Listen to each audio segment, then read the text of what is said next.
is a spiritual deity. Freedom and liberty and justice shall fight for you. When you fight for freedom with all your soul, take it from me. This is Broadcasting Corporation of Biafra, BCB, the voice of the nation, the voice. And here is a special announcement from the leadership of Biafra government in exile.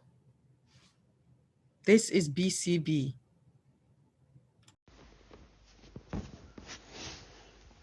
For a very long time, BGIE, and indeed so many other pro-Biafra agitators, have constantly issued warnings, backed with facts and events, that we are walking into certain disaster by remaining in Nigeria.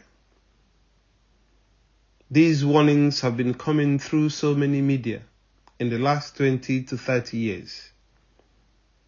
BGIE have issued so many warnings through Voice of Biafra International, VOBI. IPOB as well has issued warnings through Radio Biafra London and so many other channels. Day after day, night after night, we slowly but surely approach the evil day if we continue as we are and if we do nothing. And if the majority leave the task of restoration to the few. If you are in diaspora today,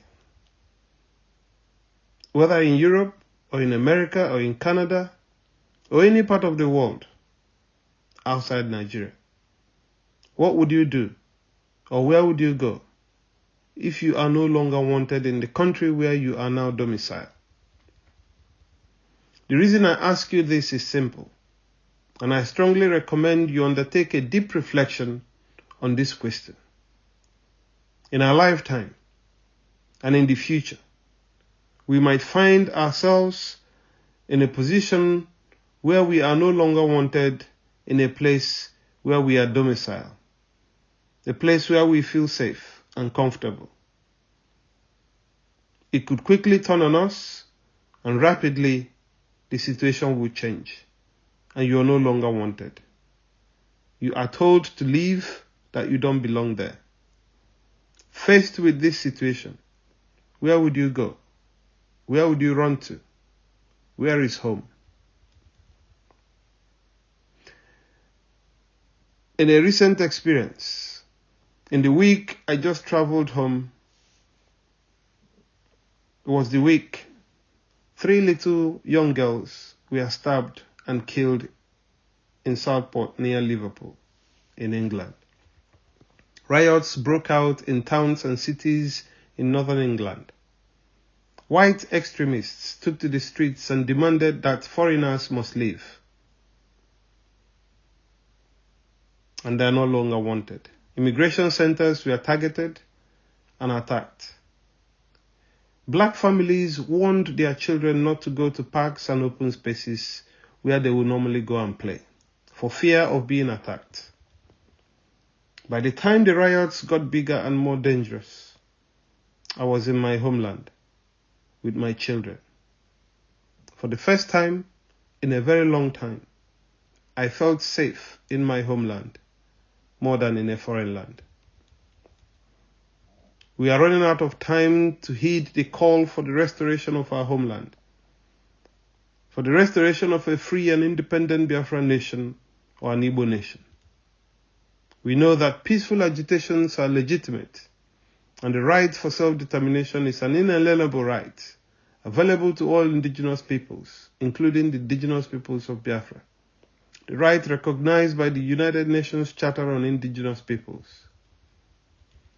However, I must quickly add, without any atom of equivocation, that there is no room for violence in the fight for Biafra self-determination or the independence of an Igbo nation. Anyone responsible for the spilling of innocent blood, anyone sponsoring, aiding and abetting criminal acts, violent attacks on our people and on law enforcement agencies and institutions in Nigeria is directly against Biafra freedom. If you are responsible for spilling innocent blood of Biafrans in the name of enforcing sit at home in Biafra land,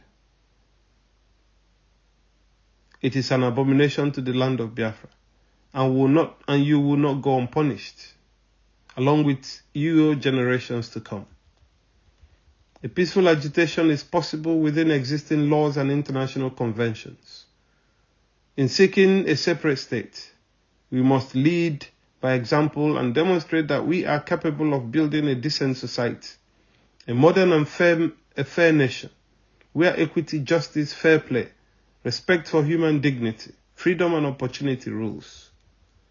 I am convinced that every one of us, whether at home or in exile overseas, dreams of the realization of this nation, a nation capable of being the light of our continent, a nation that will renew the hope of all black nations and put us back on the divine path set by the Almighty to live in dignity, freedom and liberty, and to reach our heights, such heights in human endeavor and development we know we are capable of achieving. In that day, when freedom is restored as the sun rises from the east in its glory, our sons and daughters will be able to march home from all the four corners of the earth to the motherland, where they, like me, will feel safe, feel comfortable and welcomed and loved as the sand and soil of the land and the waters of our streams and rivers embrace them with a gentle whisper, "Welcome home to the land of your fathers." This is what our fight means. This is the purpose of Biafra, a safe, secure, prosperous and equitable nation with dignity and opportunity for all. Never again shall a Biafran murder another Biafra in the name of agitation or sit at home. Such abomination should not be heard or seen. Our fight for freedom and liberty is a political fight, an economic fight, and a social fight. A profoundly strategic fight which requires wisdom, intellect, and deep understanding of all the strategies involved.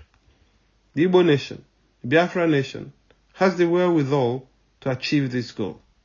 We need to come together in unity of purpose, in sincerity, dedication, commitment, and sacrifice.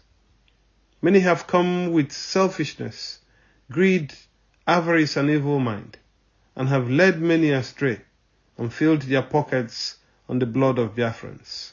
Never again.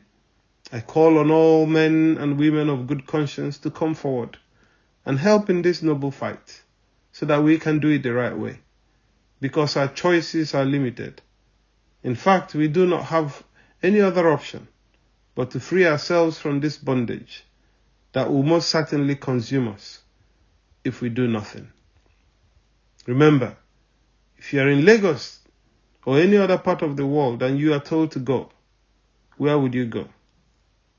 The Jews faced the same dilemma years ago, after millions were slaughtered in what is now known today as the Holocaust. They sacrificed all to build their own nation, a strong nation. Now they can stand against any enemy. Biafrans, it is our time to sacrifice everything to restore our nation. May God bless you, may God help us, and may God bless our nation, Biafra. This is the Broadcasting Corporation of Biafra, BCB.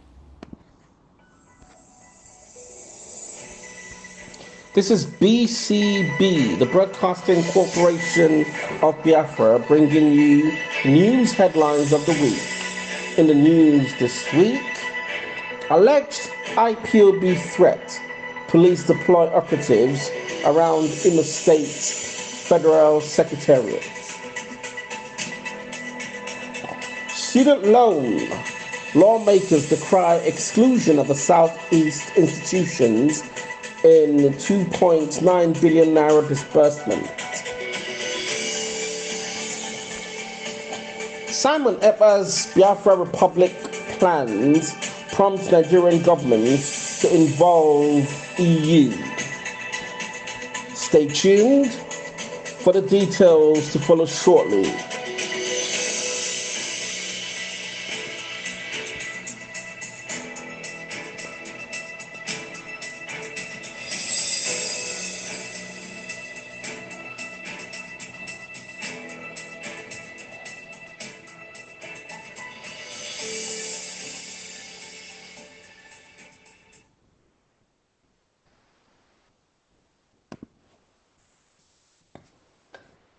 From the Daily Post, alleged IPOB threat, police deploy operatives around Imo State's federal secretariat.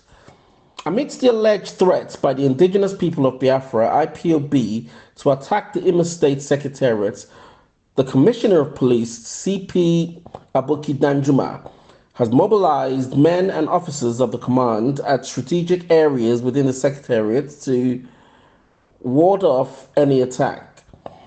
A press statement issued by the command spokesman, Henry Okoye, informed that the police commissioner took the action after paying a visit to both the federal and state secretariat in the states to reassure civil servants of their maximum safety amidst recent threats from IPOB. During the visit, CP Danjuma engaged with the civil servants, underscoring the command's readiness and commitments to their protection. He detailed the mobilization of well-equipped operatives and assured the implementation of enhanced security strategies to ensure a safe working environment in the Secretariat and other areas in the state. According to the release, the state head of service, Raymond Uchelma, while responding to the CP's visit, commended him for his proactive approach in addressing the IPOB threat, noting that the deployment of watertight security at the Secretariat provided workers with the confidence needed to carry out their duties effectively.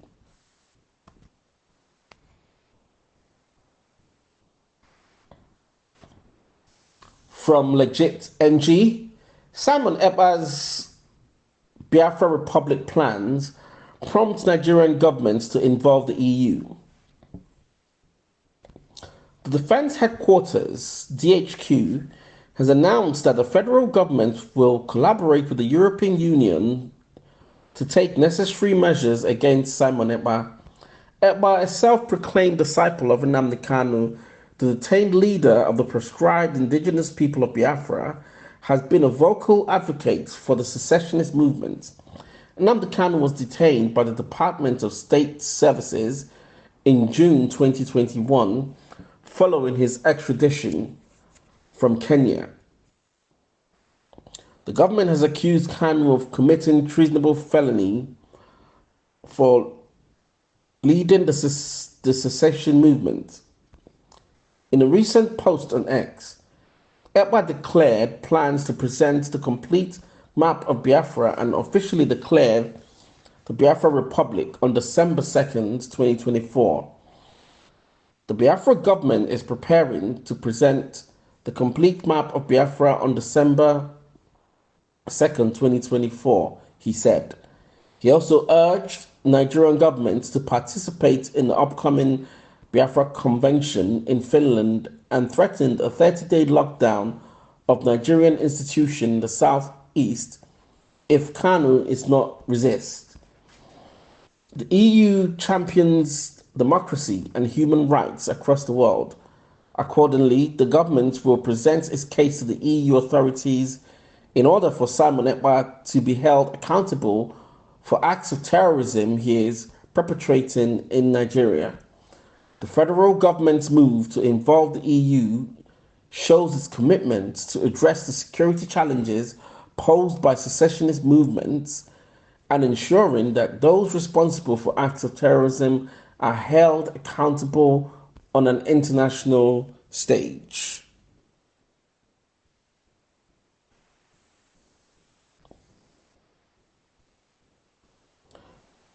From Business Day Nigeria, student loan lawmakers decry exclusion of the Southeast institutions in 2.9 billion naira disbursement.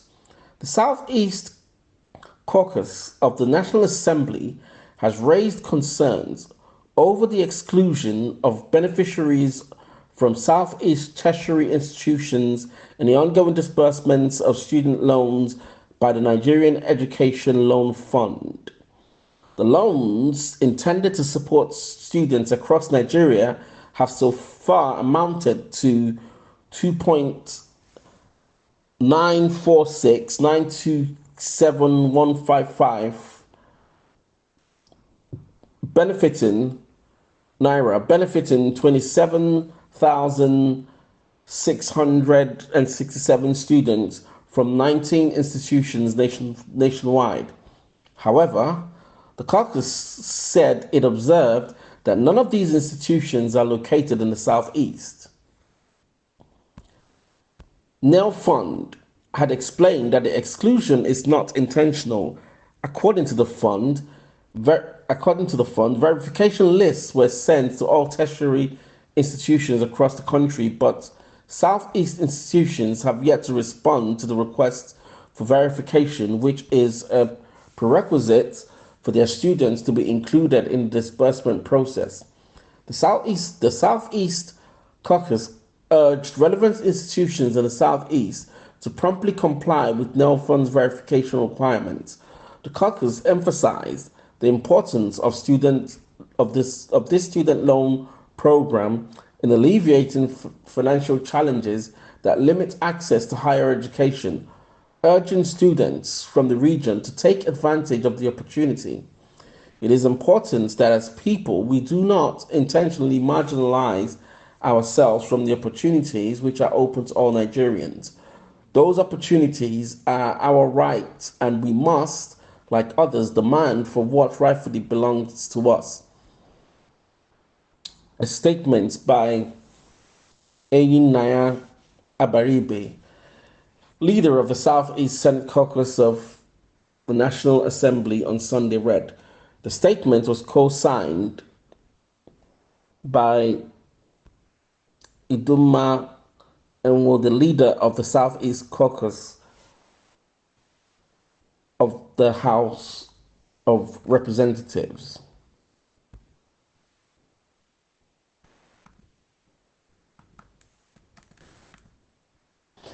That brings an end to the news headlines for the week. This is BCB, the Broadcasting Corporation of Biafra, saying thank you for listening and goodbye, friends.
Join us next time for news, cultural, and educational programs. This is the Broadcasting Corporation of Biafra, BCB.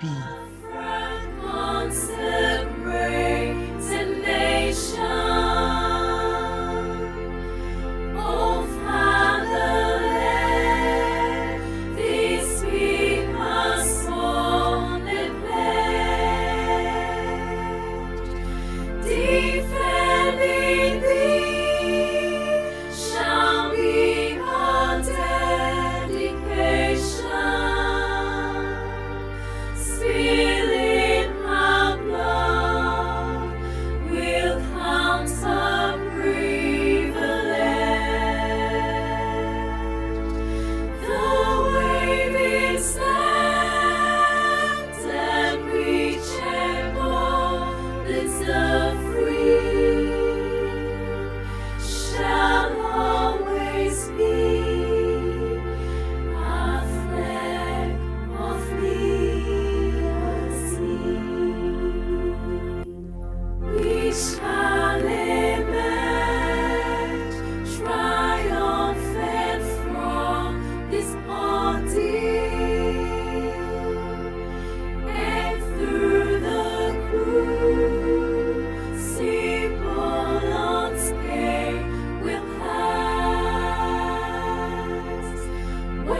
we